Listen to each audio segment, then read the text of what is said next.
Hey Greased and Gassers, we're here with Dom from DeMentos Automotive in Somerville, and we've got Dom's second open day that he's had.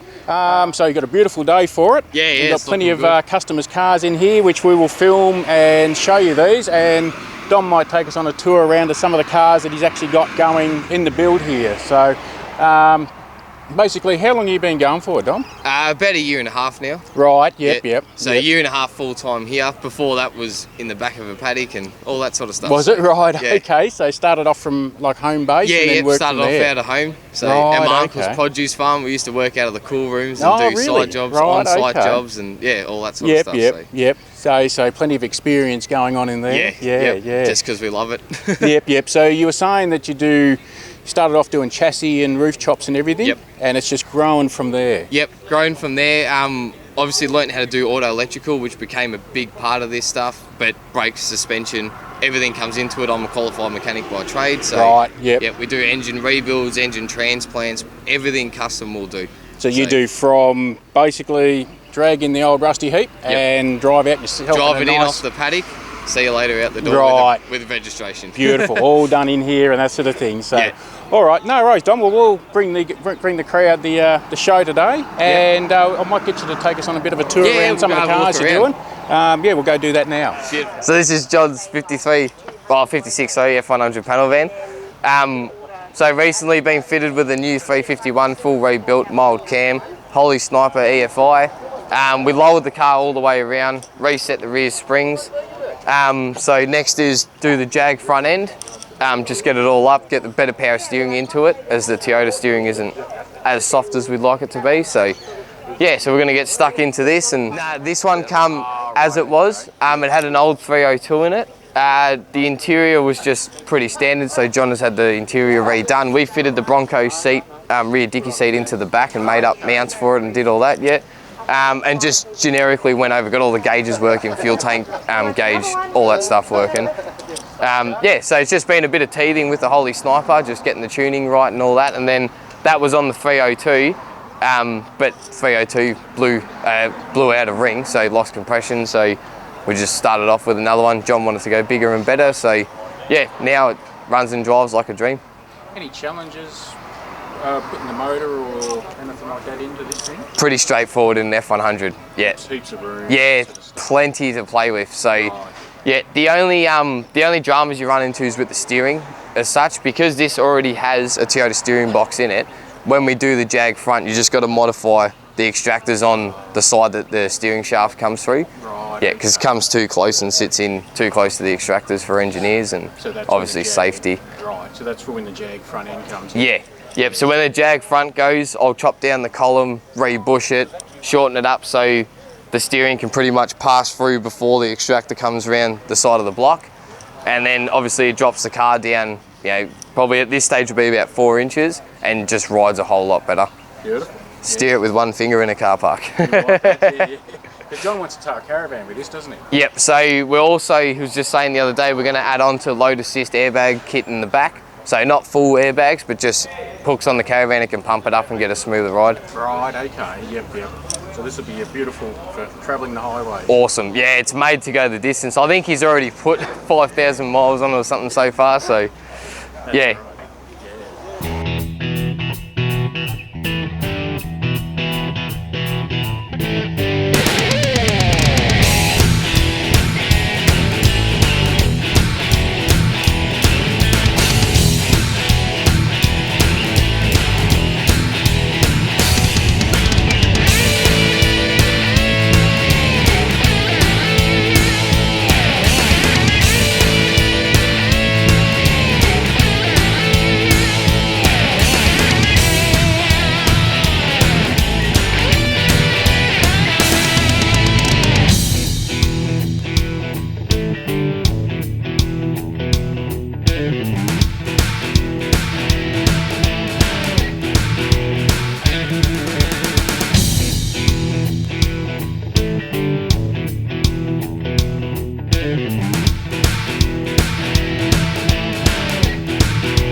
Right, so this 34 Tudor just rocked up yesterday.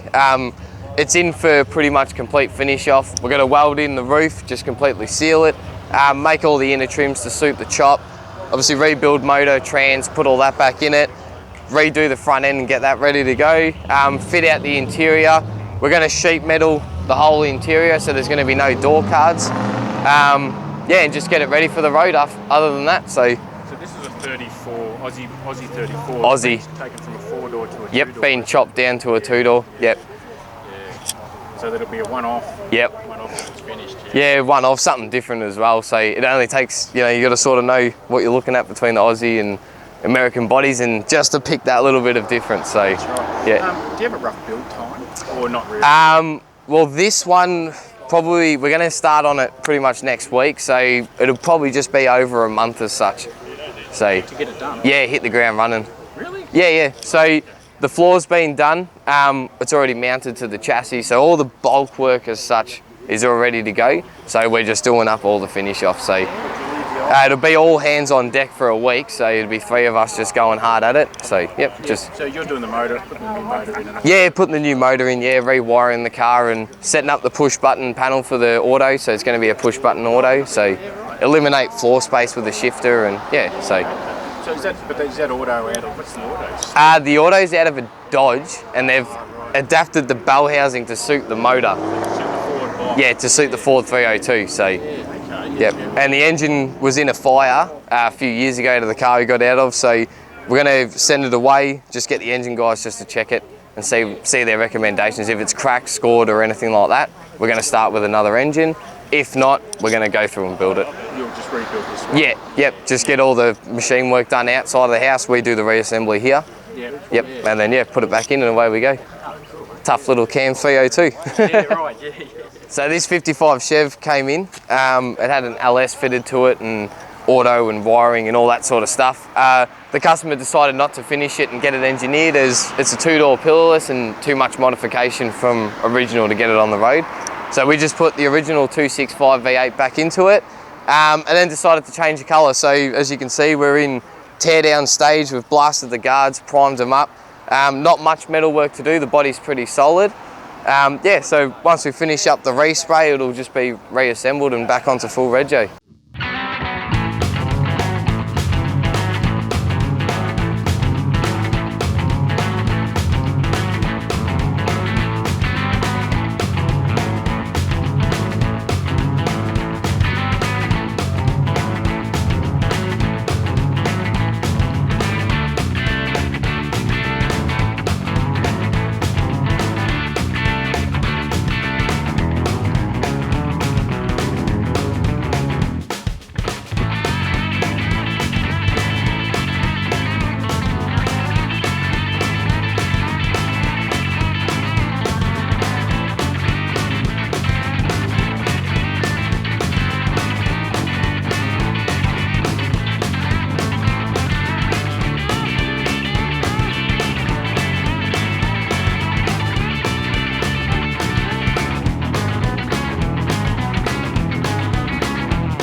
Alright, so here we have J63 Impala. This car first came to me about 8 months ago just for roadworthy purposes. So fixed up the rear body mounts, repaired all the rust in that. We had to fix all the engine leaks, usual suspension bushes. We put a disc brake front end kit in it, went down, got its roadworthy. He went to New South Wales, came back and said, let's rewire the car, I want to put airbags and retrim it. So here we are. We've fitted AccuAir E-Level full air ride system. We made a full custom sound system for it, obviously being able to utilise the boot space. We've just mounted the front seat back in after being colour changed. It's going to go back to the trimmers to get finished. And so the bags in the shockwaves on the front? Just full air ride kit for a 63 Impala. So Right, okay. Yeah, Much trouble with the E-levels setting them up? Is there much? yeah, E-level, just as long as you get the sensors fine, it was okay. The only dramas we had was leaking fittings. So that was all. So I ended up just throwing out all those and just grabbing new ones from the plumbing supplier's place, and perfect. So yours are the nylon lines under Yep. there, are they? Yep. Right. Nylon lines and then plastic fittings over the copper, like the shark bite fittings that they use. Yeah. So we just used all the hard plastic ones. Did you? Right, okay. Did you find a particular trick to tidying up the ends to get them to seal? Or? Nah, I just cut them, went around with pliers and just made them up, all round, and just pushed them in and then just air pressure tested them first, and away we go. Yeah. But you found the E-levels, they work fine now? Oh, perfect. Best system. Right. So, yeah, we're fitting one to another car now that customer has seen the way that this operates. Yeah, just versatility. They drive a lot better. So we had to make front shock mounts, rear shock mounts, all that stuff to suit. Just so we could get it pretty much on the ground without notching the chassis. But it drives beautiful. So it just constantly adapts to road. You can drive down, lower it, it'll pick back up to your ride height set, and just keep cruising. So the E-levels help with the overall drivability because it works on all four corners individually? Yep, all individual. So every little pothole bump in the road, it'll correct up the bag to where it wants to sit and just keep you all right and smooth the whole time. Right, yep. So, and it's not a bouncy ride, which a lot of them used to be. So actually a really good system. So glad we fitted it. Right, so this is John's 56 Sunliner. This one I hand built a custom Continental kit for. I'm actually really proud of this job. John just came to me and said recreate the Continental kit for the Sunliner. So I added my own full touches to it. So I can show you around the back so I can explain a little bit better. Let's come round. So I just left everything. So what we've done here is we've just extended it out 600. I've just rounded it to suit, obviously, the body all hand formed. We've shaped it to suit the bumper as well as the body of the car. We've moved it in about 100 mil, dropped the wheel down another inch, and just custom made the spare wheel bracketry just so it works and operates real good. Pretty much, and that's it. And obviously the full extended hand done long louvers. Did you work on patterns or? No. So we had a test pattern which he supplied to look. As soon as I sat it up, all the gapping was wrong, so I just pulled it out, just started again. So first things first, mounted the bar, just sort of took some measurements so it was all square, and just made up paper templates, and then just started folding sheet and rolling, and just cutting out generic shapes. I made it without the spare wheel carrier in the middle, just to get our shape down here. So on both sides of the car, the body line stayed true the whole way down. So, because in standard they used to cut in and then roll out, and when you look down the side of the guard, it was just a bit like that. So, hence why we've drawn it out and just sort of finished it off a little bit. And the biggest part for me was just to get the gap into the body and the bumper exactly right. Yeah. Yep. Yeah.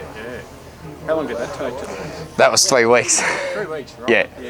So, then I decided, because I made 2 kits. The first sheet metal I wasn't happy with, so I just threw it out and then just started again. And when we did the louvers, they were hand done, so it was just, cut it with a grinder, start folding it up, and then just go through hammer and dolly until I had them pretty much perfect. So, and then put it all in primer, got it all painted, extended the exhaust system, and finished up ready for the hot rod show.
So here we have a 48 Chev pickup. It's fitted to a Holden HQ chassis.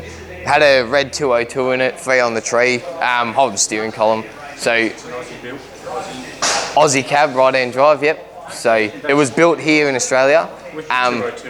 With the 202 in it, yeah. Yeah, so they just did the body transplant onto the chassis. And then, yeah, just got it running, driving, then sold it to this customer who brought it. It's come in here. We've pulled all that out, fitted the LS. So we've mapped out all the wiring. We've rewired the whole car with a painless kit, just because it was a bird's nest. Yeah, just going through and finishing it all up.